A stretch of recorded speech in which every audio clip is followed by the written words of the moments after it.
دارالفتہ اہل سنت کا سوال یہ، اگر ماں اپنے بیٹے کو یوں کہتی ہے بیٹا آج گرمی بہت زیادہ ہے روزہ مت رکھو، ماں کو اس طرح کہنا کیسا ہے؟ اس کے بارے میں شرعی رہنمائی فرما دیجیے گا۔ موسم گرم ہو یا سرد،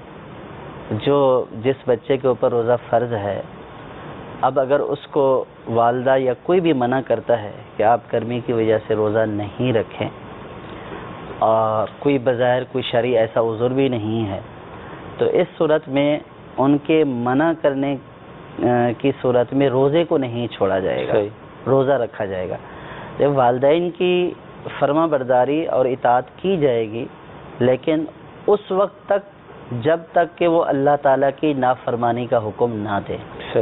اگر والدین اللہ تعالیٰ کی نافرمانی کا حکم دیتے ہیں تو پھر والدین کی اطاعت نہیں کی جائے گی۔ تو روزے کو بلا وجہ ترک کر دینے کا مشورہ دینا یہ بھی گناہ ہے کہ روزہ فرض ہے تو اس فرض کو چھوڑنے کا مشورہ دینا تو یہ بھی گناہ ہے، یا اس کے اوپر اصرار کرنا یہ بھی گناہ ہے۔ تو جس کے اوپر روزہ فرض ہے اس کے اوپر لازم ہے کہ اگر کوئی شرعی عذر نہیں ہے تو بہر صورت اس کے اوپر روزہ رکھنا فرض رہے گا، اور اس معاملے میں والدین یا کسی دوست و احباب یا رشتہ دار کی جو ہے وہ اطاعت نہیں کی جائے گی۔